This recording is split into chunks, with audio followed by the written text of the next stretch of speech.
That day, for no particular reason, I decided to go on a little drive. So I drove to the end of the road, and when I got there, I thought maybe I'll drive to the end of town. And when I got there, I thought maybe I'll just drive across the great state of Florida. For no particular reason, I just kept on going. I drove clear to Lake Ontario. And when I got there, I figured, since I've gone this far, might as well turn and keep on going. When I got to the ocean, I figured since I've gone this far, I might as well turn back and keep right on going. When I got tired, I slept.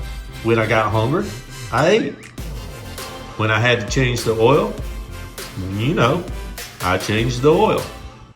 This particular video shows you how we slept. So once you remove the seats in the back of a 2007 Sequoia, first generation Sequoia, this is what you have to work with right here. You basically have about 7.5 feet to the back. So just plan on a good 7 feet to work with because your top of your seats actually lean back a little bit. Down at the bottom between the wheel wells, you have about 4 feet. You have a little more space up top. These little compartments back here work well for storing stuff. We'll show you how we had the bed set up in here. We took these mats out. We had stuff stored up under the bed. So in order that we didn't have to build something permanent, we took an old shelf, cut it up, and made our platforms. The reason these are turned this way in the back is that we had storage boxes that we could slide in and out here. We actually used the seat brackets to support the front legs. You can see how they're put in here.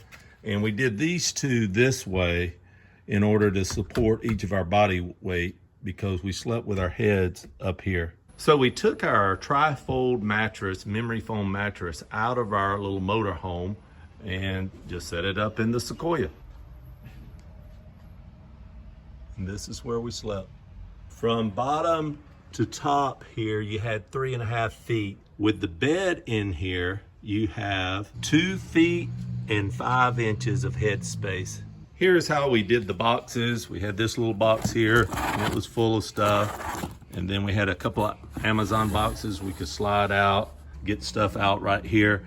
Right here, we had 2 camping chairs. However, we never did use them because we did 31 states in 24 days and we barely had time to eat. We were hitting national park after national park and places like the Christmas Story House, the Circle G Ranch of Elvis Presley in Memphis, and the Pacific Coast Highway, James Dean's Memorial Highway. We basically had our clothes in plastic boxes and we would slide them right under here for both sides. And then we had a couple of coolers up here. Some people would have a refrigerator they could plug in, but we didn't really invest in that. As a note, this is a full-size mattress that fits in the first generation Sequoia. Okay, so we had our sheets and our comforter on top of the mattress, and so we had it all set up. And like I said, we slept with our heads towards the front of the car.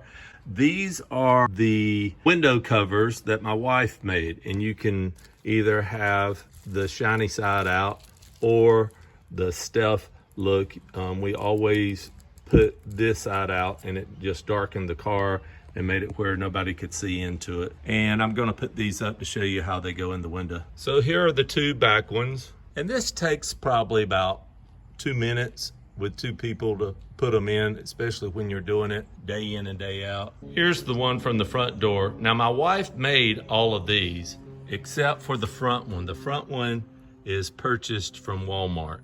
And you can kind of see how dark it is in here when these are in. You got a little dome light on right now up here at the front, but they just block out the light from outside. Here's a close-up of the one that goes in the back window, and then what she has done is taken a little felt and glued it onto the Reflectex side. And so she cut the felt a little longer, and that's how it worked out. So it gives you 2 options. Either keep the car cool if you're doing it during the daytime, or if you're stealth camping at night, you leave the felt out. She actually cut them a little larger than the actual window too, so they tuck in there where the glass meets the gasket around the window, and it worked out really well. We slept in Walmart parking lots under full lights, and it was totally dark in the Sequoia. And then we stayed at a lot of Love's travel stations, Walmarts, and then rest stops, and most of them had lighting outside, and so this blocked out all the lights where we could sleep. We slept really well because we were so tired from traveling, basically during the daylight of each day. So these shelves are 3 feet by 20 inches. If you stack all 4 of them up, they're 10 inches high.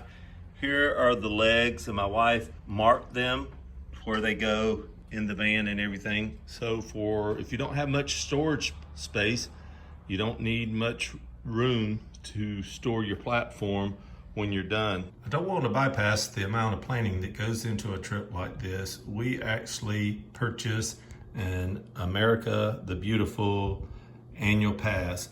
Now, if you're over 62 years old, this pass is a lifetime pass for $80. If you're under 62 years old, you pay $80 for an annual pass. Here's the little America the Beautiful brochure, and when you open it up, it shows all the prices. Basically $80 for 12 months from the date of the purchase, and that's the annual pass. If you're 62, that becomes a lifetime pass. An annual senior pass, if you're 62, is only $20. And then a senior lifetime is $80.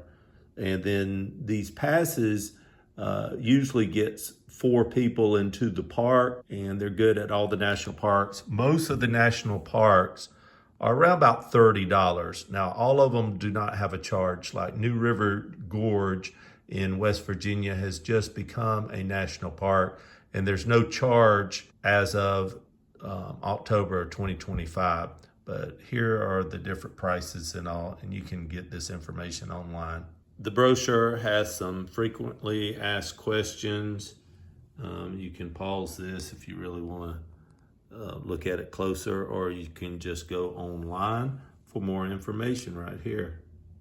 So if you're going to a couple of the parks like Grand Tetons, Yellowstone, Yosemite, you're going to be spending, basically about $35 every time you enter one of those. So these annual passes are great to have if you're going to do multiple parks.